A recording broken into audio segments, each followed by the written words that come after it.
अस्सलाम वालेकुम। Welcome to our YouTube channel. जैसा कि हमने अपने प्रीवियस लेक्चर में देखा था, state and prove Coulomb's law. सबसे पहले हमने कॉलम्स लॉ की स्टेटमेंट देखी थी। वो थी the force between two point charges is directly proportional to the product of magnitudes of charges and inversely proportional to the squares of distance between them. मतलब कि इसमें था हमारे पास जो डायरेक्टली प्रोपोर्शनल वो product of magnitudes of charges के था, एंड इन्वर्सली प्रोपोर्शनल जो था वो था squares of distance between them. ठीक है।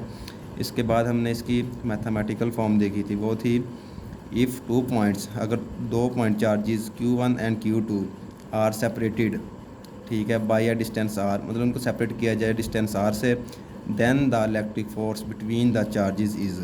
ठीक है। फिर जो इलेक्ट्रिक फोर्स है बिटवीन द चार्ज वो होती है F proportional to Q1 Q2। इसे हमने इक्वेशन नंबर 1 का नाम दिया। Then F proportional to 1/r²। ठीक है। इसे हम इक्वेशन नंबर 2 का नाम दिया। फिर हमने इन दोनों इक्वेशन को आपस में कंबाइन किया, फिर बन गया F proportional to Q1 Q2/r²। ठीक है। हम इसको इस फॉर्म में भी लिख सकते हैं। F is equal to proportional की जगह पे हमने K पुट किया, K Q1 Q2/r², वैसे का वैसे आ गया। ठीक है। देन हमने वेयर जो K है ना, उसकी जो where K is the constant of proportionality called electrostatic constant. ठीक है। देन हमने इसके में पढ़ा dependence of K। Coulomb law में हमने पढ़ा डिपेंडेंस ऑफ K। वो था its value depends upon the nature of medium between the charges and system of units for free space. ठीक है। वो थी K is equal to 1/4 epsilon naught. इसमें जो हमारे K की वैल्यू वो है 1/4 एप्सिलॉन नॉट। और बाद में हमने देखा एप्सिलॉन नॉट है क्या, वो है where epsilon naught is known as permittivity of free space. Then हमने एप्सिलॉन नॉट की वैल्यू देखी। वो थी epsilon naught value is 8.85 multiply 10⁻⁻12 coulomb square per newton per metre square. Then हमारा आज का लेक्चर है वो हम पढ़ेंगे इलेक्ट्रॉन वोल्ट। हम देखते हैं इलेक्ट्रॉन वोल्ट। ठीक है। आज का हमारा लेक्चर है इलेक्ट्रॉन वोल्ट के अबाउट। तो सबसे पहले हम देखते हैं इलेक्ट्रॉन वोल्ट की डेफिनेशन कि वो क्या है। सो लिखते हैं electron volt. Electron volt is the unit of energy and it can be defined as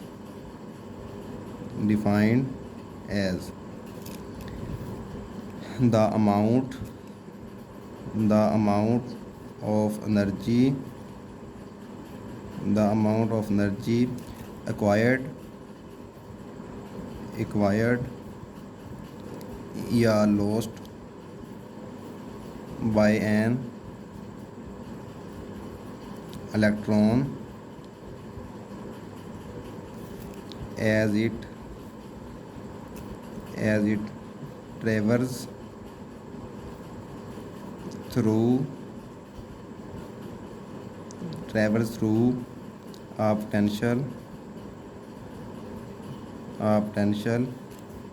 difference of 1 volt। ठीक है। ये था हमारे पास electron volt. Electron volt is the unit of energy and it can be defined as, इसको define करते हैं the amount of energy acquired या lost by an electron as it travels through a potential difference of 1 volt.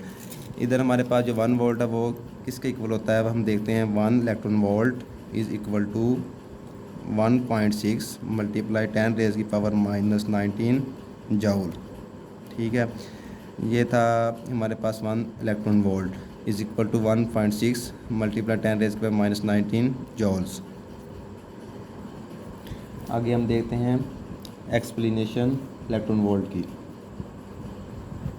Explanation. ठीक है। इधर इसमें हम देखते हैं if charge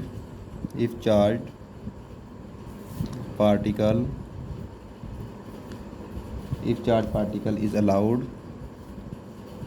allowed to move the to move to move the to move the change in potential energy appears as change in kinetic energy, ठीक है।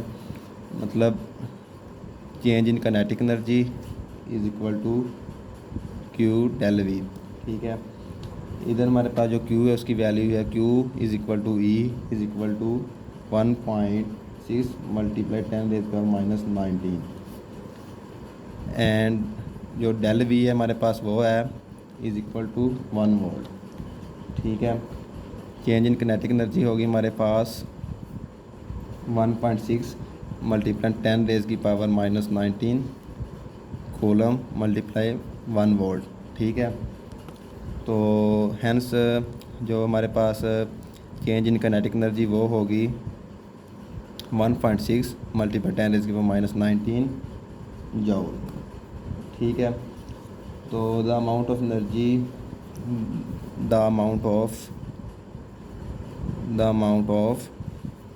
Energy is equal to 1.6 multiply 10⁻⁻⁹ joule, ठीक है। ये थी एक्सप्लेनेशन इलेक्ट्रॉन वोल्ट की। ये था हमारा आज का लेक्चर। अगर आपको हमारे लेक्चर की समझ आई है या वीडियो अच्छी लगी है तो चैनल को सब्सक्राइब करें, बेल आइकन को क्लिक करें। बाकी हम मज़ीद नेक्स्ट वीडियो में देखेंगे।